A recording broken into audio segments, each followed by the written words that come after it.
Just stands one nation, under God, indivisible, with liberty and justice for all.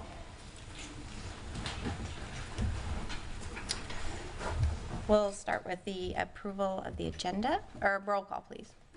Member Core, Here. Member Small, Here. Vice Chair Garshaw, Here.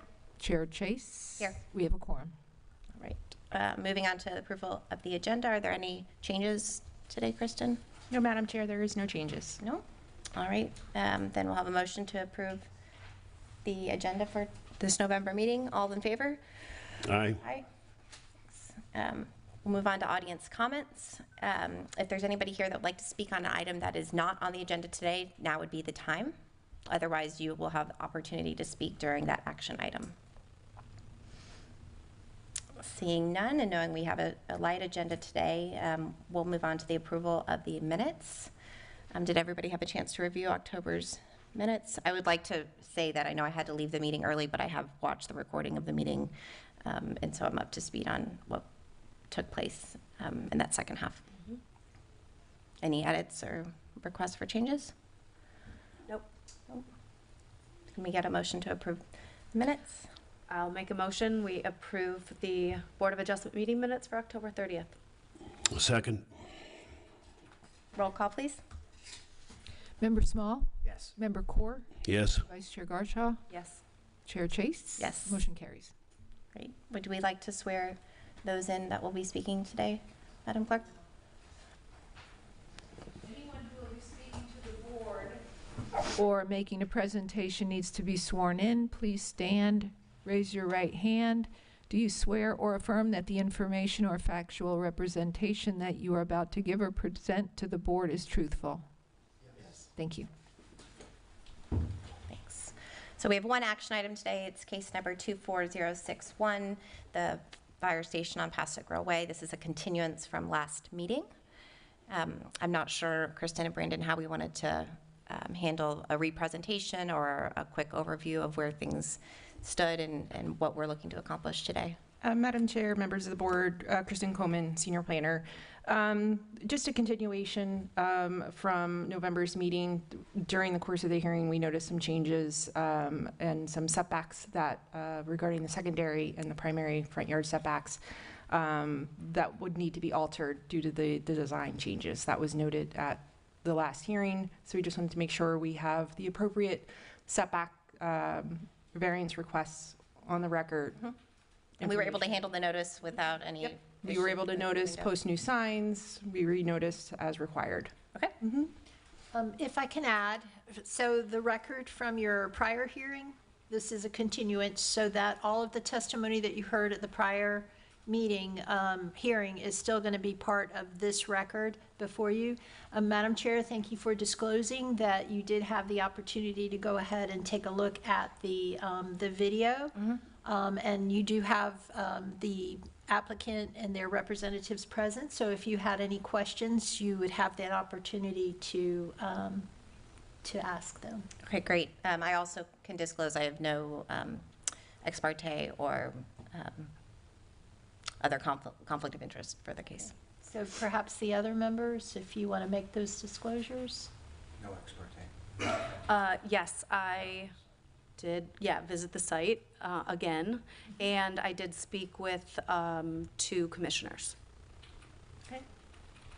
I drive by it every day, but that's on my way back to my house. Okay, and I'm just going to add that, the purpose for the disclosures, so everyone is aware, is really to make sure that the applicant has a full opportunity to know what you physically saw or heard regarding their application. So there is the opportunity during this hearing for the applicant property owner to ask questions about what you saw when you went to the site or who you talked to. So that is the primary purpose of doing these disclosures.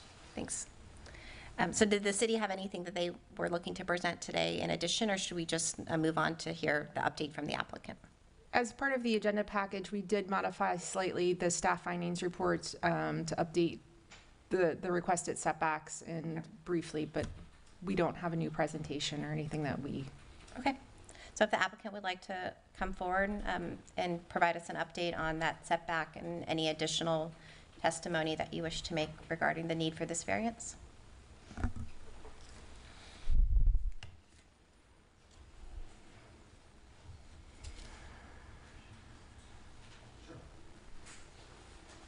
We do have a presentation, just an update from the last one, showing, I believe there was a request to see kind of how the design would impact the streetscape.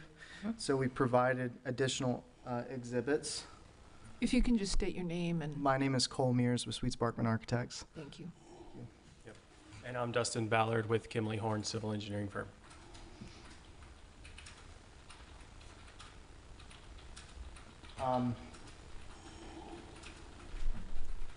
Given the previous slides were already on the record, do you wish for me to review them again or move on? Move on to your update, unless anybody else has specifics that they want to review.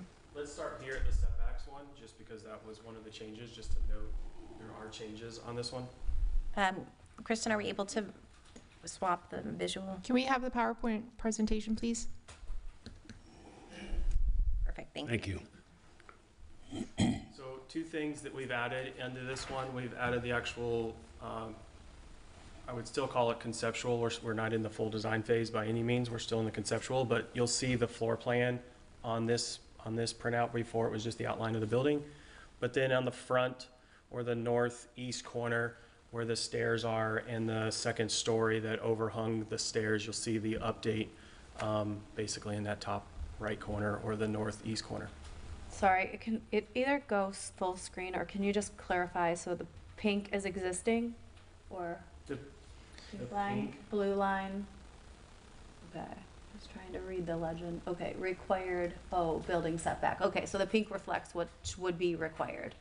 And then Correct. anything outside the lines of the pink are what? Okay, You're thank you. I in- just so the- needed to Yep, that's fine. The adjust blue- my eyes to the, The blue is what the building is set back as, in either first or second story, whichever is greater. okay, And so you'll see, of course, a lot of it, the blue outlines at the very top, and then there's that piece at the bottom. If you're to compare existing to the proposed, the blue pretty much mimics exactly what the existing building is doing on the left. So most of the changes are happening on the north side of the site. okay. Or And the- it's the west side that has the, a residential home? That is correct. Okay, and then it's the south side that butts up with the property that The has storage, boats? parking, property. Okay, thank you. Yep.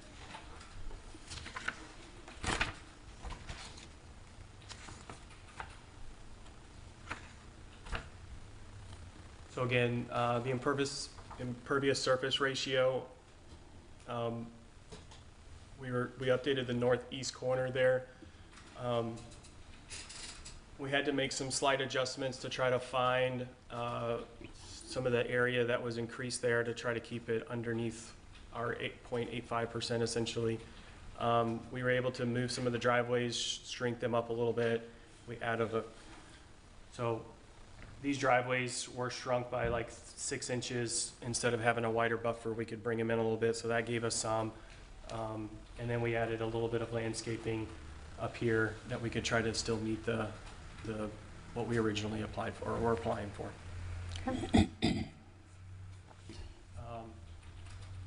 Again, not much has changed on this slide, except for that northeast corner where the blue outline moved out a little bit. We were kind of trying to show it's a little convoluted just because there's a lot happening with a couple of different landscaping codes. But essentially we're trying to show where the landscaping would be on site. And then also the blue, and this isn't part of code, but the blue is where that we would provide landscaping or some greenery that's on the actual streetscape itself.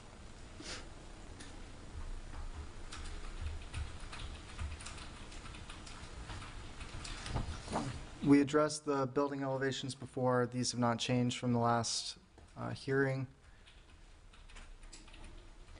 But we wanted to show, within the context of the site, the general massing of the building. Once again, this is still preliminary, so the architecture may change to some degree, but the Overall, we're going to be constrained within the bounds of what this determination is with regard to the setbacks and variances requested. So here's the existing fire station, and here's what's proposed on the same lot. So this is looking north on the south end of the building, looking straight up, passing the grill, looking north. From another point of view, you can see Land and Sea Market to the north of 20th, a fire station to the south. So this would be looking, of course, west, down 20th Street. 20th Street. That's 20th Avenue. Avenue. Or 20th Avenue. Yes.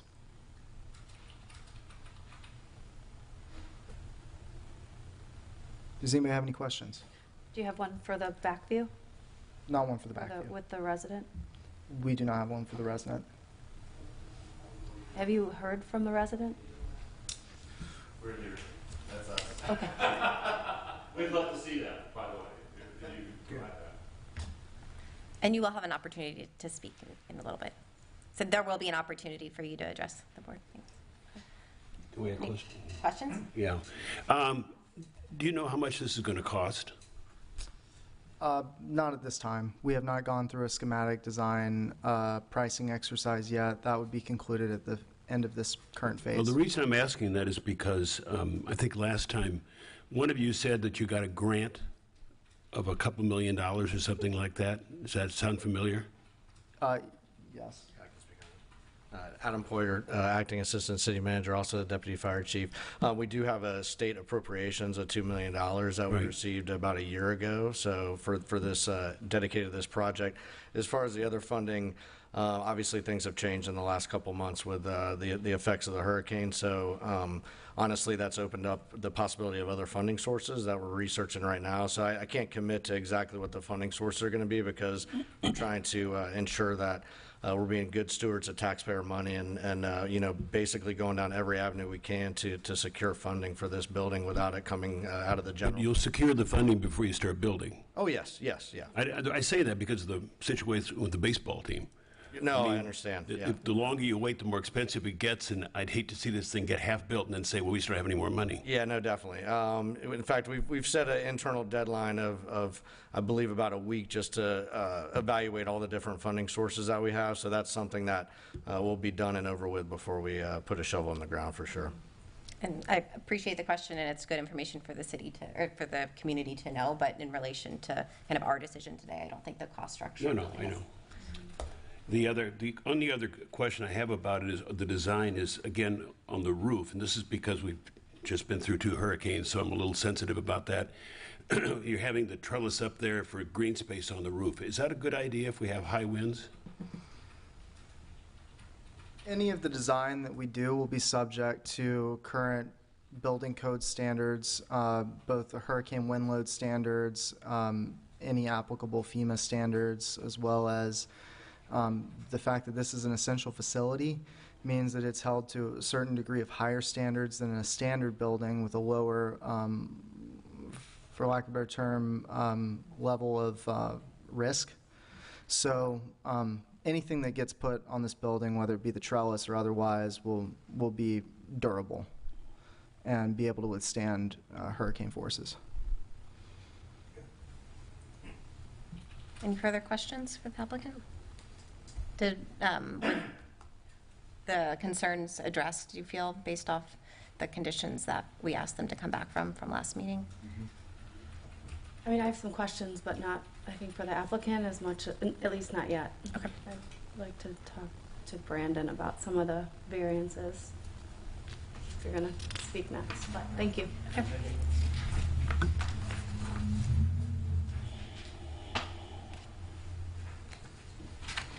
Do you want me to just ask questions? Oh, go ahead. Or did you That's have? fine. I No, thought didn't have there anything wasn't to any add. formal Okay, presentation sorry. from the city. So, it actually struck me last night during, I think, some of the conversations around ordinance changes and variances and whatnot, as people might be looking at lifting their homes and why we have variance, or why we have specific setbacks.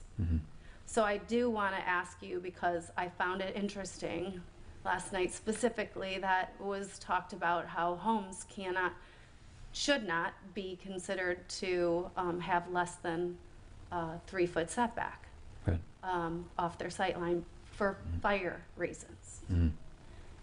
So I look at this and think about a 1.5-foot setback and think of all the places that we should have adhering to a fire code safety variance, it would be our own fire station. So I just wanted to take a minute to ask you, if you can, talk about the required setbacks, why they're in place, so that if we approve this, it's not, or we don't approve it, it's for really smart reasons, because I don't believe we just have setbacks thrown out here for no good reason. That's my hope. So I'd love for you to spend a couple minutes on why these setbacks that are required are in place to begin with, and how we should look at them against what's being asked. So this is a unique area because it's a confluence of multiple zoning. To the north, you have the residential office retail, which is a little bit lower intensity. The subject site's institutional, and to the south is the commercial zoning. So there are places in St. Pete Beach, the town center is one of them, 8th Avenue is another, where buildings have a 0-foot setback on the side. So commercial buildings, that's usually not as much of a consideration. There are firewall requirements, there's treatment requirements, and so on. With residences, both for massing purposes and also for fire separation purposes, there's often a greater setback. But there are areas of the city where especially multifamily can be right up against another multifamily building without any necessary, it'll be a few inches off because of the property line, but they'll typically be right up against one another. That's my understanding. It's usually for access purposes, especially with typical suburban zoning. You want to leave space between residences so that there can be access along the sides without needing to step onto a neighboring property. You don't always have that in the commercial zoning where you can have easements and so on. The property to the south is commercial zoning. If it were to develop, it would have setbacks from the north property line that would exceed anything that I know to be a fire separation requirement. Of course, they might come forward with a variance, and that would need to be considered at that time. But the western setback with that alleyway there, I'm not aware of any issue that would come into play with that, at least from a fire standpoint. Why do we have a front yard setback requirement of 25 feet if we're okay with 1.5 potentially today? It is a significant variance. I think I commented on the staff report, even for the institutional zoning, if this were to be in the Paso Grill overlay, the setback is lesser. On that regard, I think it really has more to do with the massing of the building, the visual impact of the building relative to the setback. Of course, the north side of the building is currently a 1.5. They've modified it to be 1.5 from 1.2, but that's typically the purpose. Okay. And then in terms of the secondary front yard, the Paso Grill Way, going from 21, where it's required 15, now it's proposed to go down to 2. So from 21 to 2. So in terms of the concerns on the Paso Grill Way side, the secondary front. So that secondary front, and it's only that one element at the corner, that entranceway with the balcony above, that's at that 2. The rest of the building is more at the 8-foot mark. That is more in line, I felt at least, with what the overlay would provide for. You would typically be looking at a 10-foot setback to 5 on that side, with that being the longer side, based on a typical commercial or institutional zoning. Granted, this property is not in the overlay, it's outside of it, which is why it has such stringent setbacks, but that, relative to the majority of the bulk of the building, I felt at least was more appropriate given the design integrity of the building and the recommendation from the historic board. Of course, this isn't Paso Grill, it's just not in the zoning, so those setbacks aren't available. Okay. Why do we have a 15-foot required setback then for this area? I'd say it's the same for the front yard. It's really just about setting buildings that are at a certain massing. This is a conventional, it's actually a county standard for the institutional zoning. There's no special overlay in this area, so a lot of it comes down from what the county and what the city used to have as standards for what an appropriate size of a building would be. We allow a certain floor area ratio, and it allows a certain setback based on that. All right, now let's go to the, I don't know, I think the interesting one, which we didn't see the picture of, which is like the west-facing side. So that one's going to go from existing almost 21 foot to 1 foot, and that's where it's backing into a residential area, Yes. right? Correct. The required is 10. They have almost, they have 20.8, now going to 1. That one probably seems like the hardest one that would be the most painful if I lived right next door to it, even though I would assume I would get really good service. Yes, we do have a model here to also show this in 3 dimensions. Unfortunately, we don't have the fold-out table we had last time, so we're going to have to, yes, the best way to look at this would be, okay.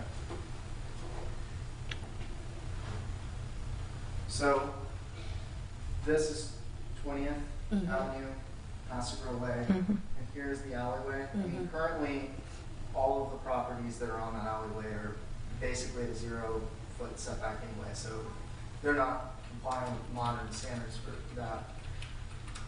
From the standpoint of the building, the only part that's really projecting into that setback requirement is the stair tower and a portion of the second floor, which is really, it's providing some coverage from the parking below, but all of that has the programmatic requirements of the building within. And because of the nature of that alleyway that's there, there's obviously no encroachment on access because the alleyway is intact and usable as it is today. And would it be helpful if I brought this closer? Nope, I see it. Thank you.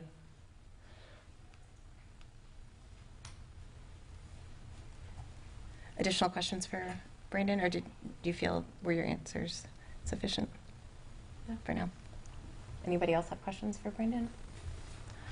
No? Then if there's Are these the folks, you said you're the neighbors that are? So if there's anybody here that would like to speak on behalf or in opposition to this case, now would be the time. Please come forward and share your name and address and any comments that you'd like to provide. Hi, my name is Marita Contreras. I live on 104 20th Chair, Avenue. has she been sworn in? Oh, great, thank you. We did a swearing in, and I believe you arrived a little late to the meeting. If it would be okay, we'll have the clerk swear you in prior to providing testimony. Yes. Do you swear or affirm that the information or factual representation that you are about to give to the board is truthful? Yes. Thank you. Thank you. I live on 20th Avenue. I'm the second house from the fire station. I'm concerned about the visual impact. It's going to be a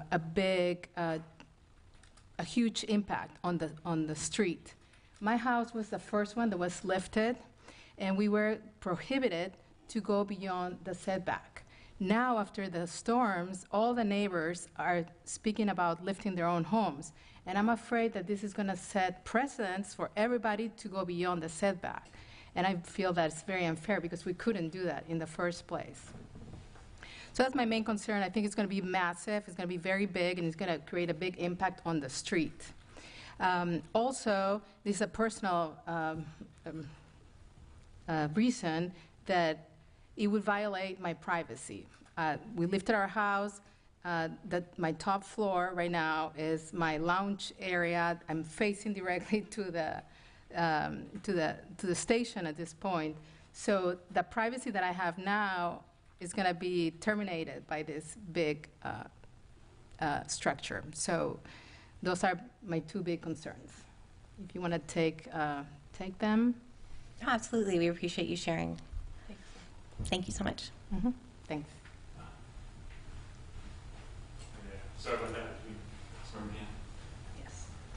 Do you swear or affirm that the information or factual representation that you are about to give to the board is truthful?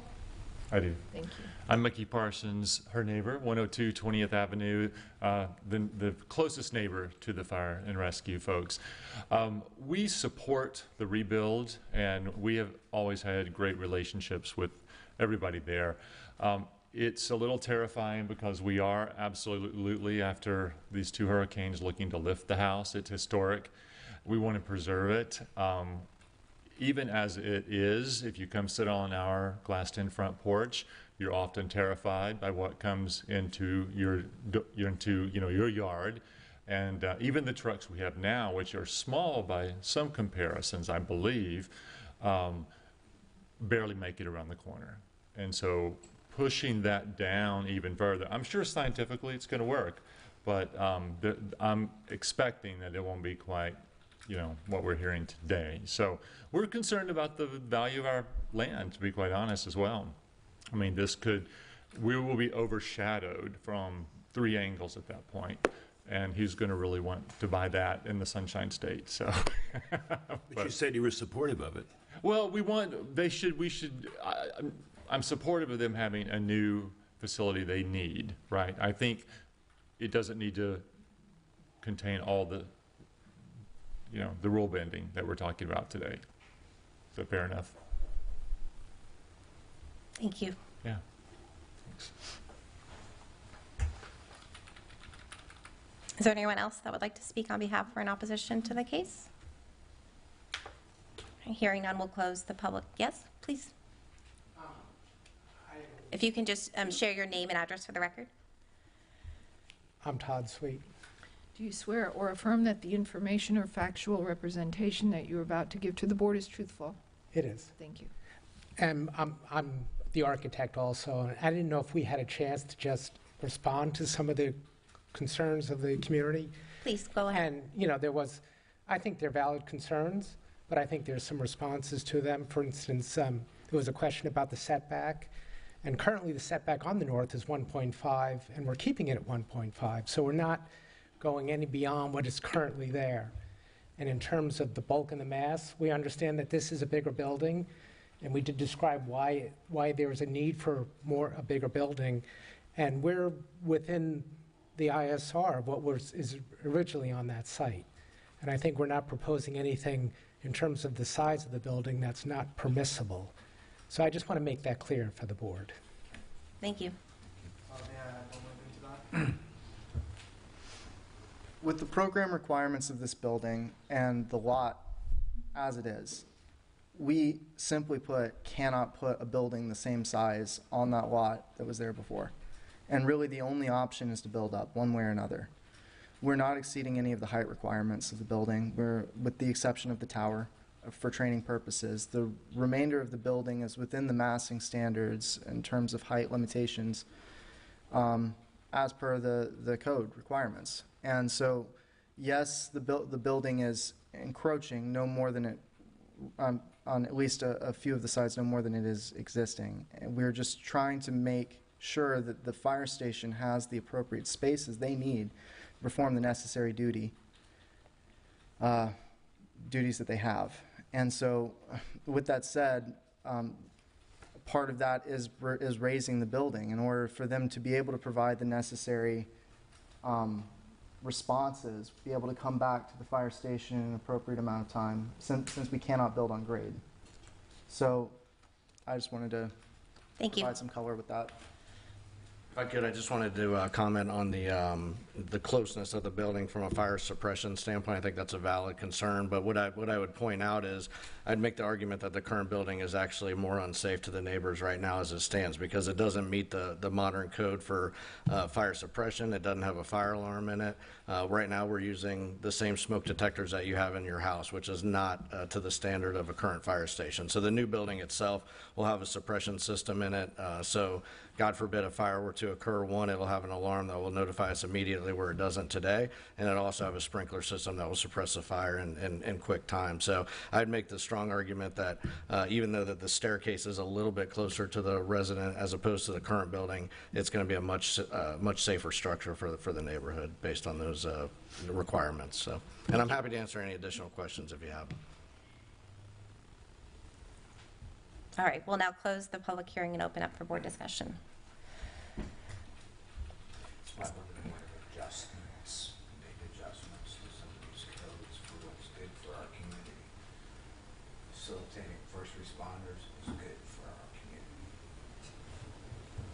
I think, Member Garsha, I totally understand your line items of the drasticness of these different setbacks. I think Brandon's comment on this is what a regular building height and stature we would want for the community in terms of the design makes perfect sense, and this just isn't a regular building, right? This is our fire station, and so I think it's really exciting that that crew's going to get what they really need and deserve, and is a safer solution for both them and the residents. I completely respect the neighbors being concerned about the height and the privacy, but I think the reality is we're going to see lots of buildings continue to be raised, and that's going to be kind of more of the norm in the community moving forward. So those are my thoughts. Yeah, I would agree. Raising is going to be good for everything. However, I think raising within zoning requirements is also going to be critical, because we don't want to just be encroaching on everyone and darkening everyone's homes either. So I am sensitive to the fact that building, I guess what is disappointing is there is not any alternatives other than one being presented. So there is and I understood that maybe there were approaches that could have helped to address and minimize some of the need for all of these substantial variances. Never did we see any of those alternatives, and I know it's been under the guise that we need this size and this shape in order to achieve the modernization requirements and the expectations of what it requires for, I guess, our fire station to be able to support the community. I don't know how this operates as a standalone unit relative to the other one. All of those things, I think we're kind of not getting maybe that full testimony of how these two feed off of each other, because we do have two now, right, to support this community, and wanting to make sure that this is, while everybody's going to build up, how does it actually help to fit into that specific district and area? Yeah, I still look at this and just question whether or not there's other ways that some of this could be accomplished that could be a little less impactful on the neighboring homes. I think the biggest limitation is the lot, right? Like they have to build a certain structure, and the lot is what it is. So I think an alternative could be, is there another location? But that's not on the table, right? There can't be another location like that. I mean, you need it on the south side, so. And it's a lot less intrusive being where it's at as opposed to not right across from the arena and beside the storage facility there. I'm happy to address some of that if Where okay. those, Okay, oh, just yeah. let me know. Thank you.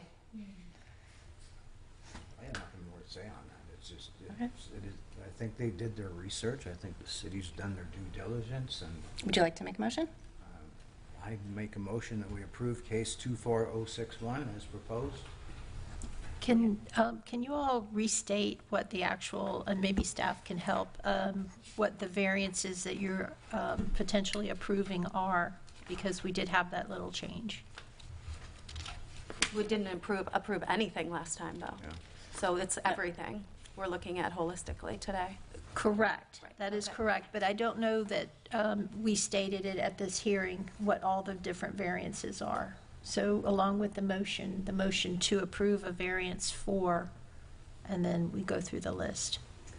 And Madam Chair, if I may, part of the staff findings report, staff did recommend Those three conditions. conditions. Yeah. If we could address those as well, Absolutely. or any other conditions that the board may want to place, should you support it. Were you talking about the roof? Yes, That was one. that was one. Just looking to where. Do you happen to know, Kristen, what page those 3 conditions are laid out on, so we can just discuss each one? I'm happy to, I don't know in your agenda packet where they are. I see it. Okay.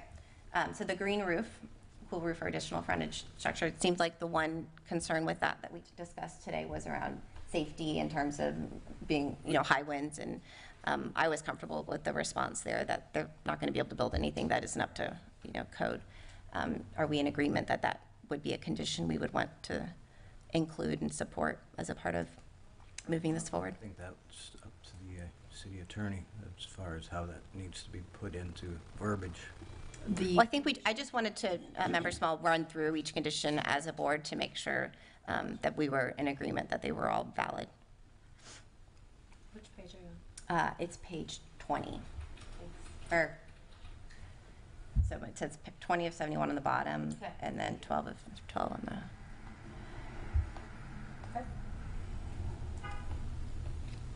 So, I think the lack of landscaping is, again, a function of the lot, so anything we can do to help improve that aspect, I think it would be a pretty cool visual for the building as well. So I would support condition 1. Any discussion or thoughts otherwise? No? The neighbors have any objections to the arboretum or the roof or whatever you want? Not that was shared. Okay. Unless demonstrated to be technically unviable, the applicant shall pursue sustainable sites credit through a LEED Silver certification at the time of building permitting. I know in the last meeting, they absolutely indicated their desire is to build as sustainable as building as possible, so there was no concern from the applicant's perspective on that condition either. And the third shall be represented to the board at the time of site planning to the Historic Preservation Board to ensure that any alterations still meet the design, which is, a no-brainer in my opinion. Was it represented to the historic board? It will be at the time of site planning Okay. to ensure that, because this is just preliminary, right? They've been very clear it's not final design, and we'll want to make sure that it stays in character, with the neighborhood. Okay, so I think that checks the box on reviewing all of the conditions. Would it be possible, Kristen or Brandon, for you just to restate kind of the current variance application with the additional setback for the second-story balcony? And it is a 5-part variance, and it is to reduce the front building setback along 20th Avenue to 1.5 feet, where 25 feet is required. The secondary front building setback along Passigrove Way to 2 feet, where 15 feet is required. The western side building setback to 1 foot, where 10 feet is required. And the southern rear building setback to 0.5 feet, where 15 feet is required. To permit the construction of a new 2-story fire station, to permit the site impervious surface coverage to be no greater than 85% of the lot area, where no greater than 80% is permitted. Permit the minimum property-wide vegetated coverage to be 14%, where 16% minimum is required. Reduce the required northern frontage landscaping buffer to 0 feet along a portion where 5 feet is required, and the required southern landscaping buffer adjacent to the driveway to be 2.5 feet along the portion where 6 feet is required, and permit the rooftop chimney training element to be located 15 feet above the maximum height of the roof, or 45 feet above required design flood elevation, where 10 feet and 40 feet respectively is the maximum allowable height. Thank you. So now that we've officially addressed all aspects of the variance, if Member Small, if you'd like to restate your motion. I have to say I'm a little So it confused would as be- far as exactly how we want to. the variances, the requested variances as identified by staff with the conditions that appear in the staff report. if that is your motion. That is my motion. Okay. Can you state that for the record, Member Shaw? I move that we approve case 24061 with the understanding that the The noted variances. noted variances would from be adhered staff. to, that staff recommended With the conditions. with the conditions. Okay. Correct. Thank you. We have a motion. Do we have a second?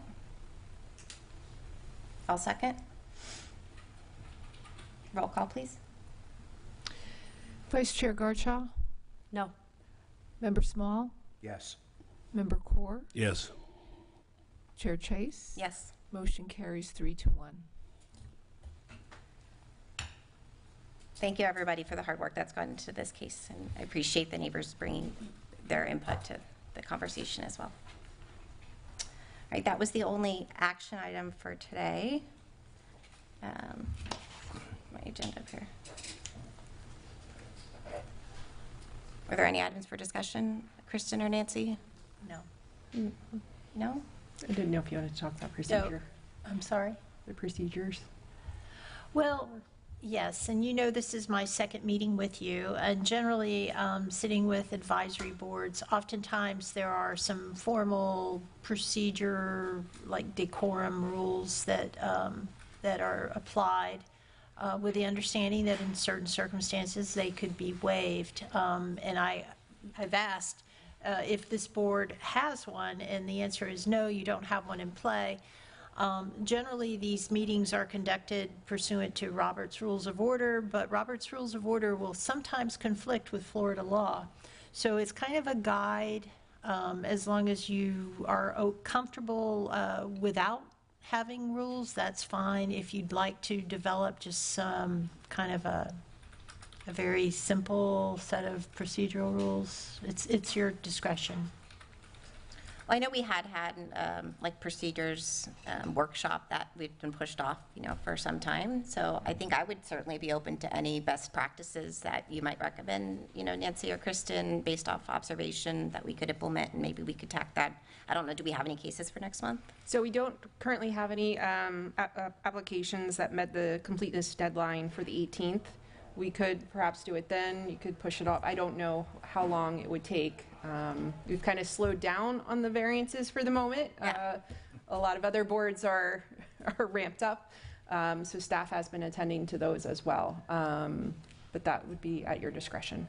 Yeah, and I just want to emphasize, too, that these proceedings before you, they're quasi-judicial. So they're not intended to be super, super formalistic, because oftentimes it's just members of the public that are coming requesting, a variance, although you do have some complicated projects as well. So whatever you're comfortable with is fine. I think the workshop would help, just because the legal speak of putting that motion in Yeah. to make sure that it's presented properly. That's maybe where I need some clarification. Yeah, and I love the idea. If you have some experience with Yeah, other we boards that you can, want to suggest, these are, super simple, 3 rules, whatever, that we've used, and it helps. Just some guidelines. Yeah, And, fantastic, the great. fundamental is making sure that the property owner has their due process rights intact. They have that opportunity to present to you.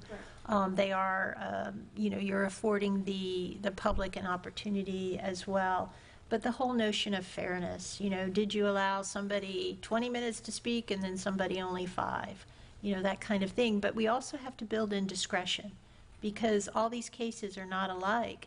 So you want to maybe have maybe a majority vote to waive the rules and to proceed in a particular manner. Those are the things I've commonly seen. Yeah, I think that would be great, and if everybody still has, would I had using it the on time my in sheet. December Yeah. be, Yep. would that work for you, Nancy, or is that? Yeah, we can make it work. Okay. We try to figure things out. And if not, I think January would be fine. I don't anticipate we're going to be busy for a few months, so no rush, but you can Well, just. the other thing that's actually come up, if I may, is, the familiarity that this board has had, and again, I'm still new with you all, as far as our sunshine law, our public records, and, your obligations under the state ethics code. So if you are going to have a workshop and talk about your procedural rules, it might be a good opportunity to roll those in as well. In other communities, what we have done is have one big presentation and then invite all the advisory boards to that.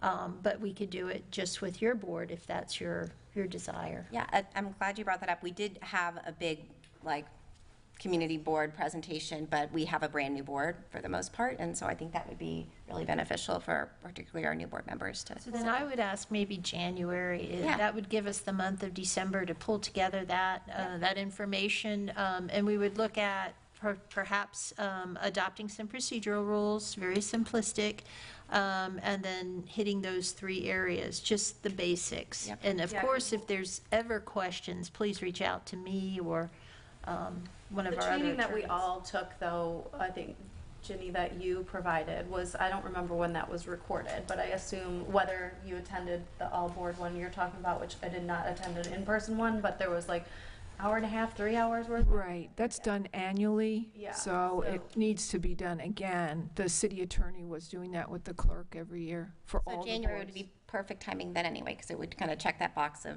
the 2025 review and update. It would. And generally, though, the elected officials, they do have a 4-hour training requirement, but the advisory boards typically do not have the 4-hour.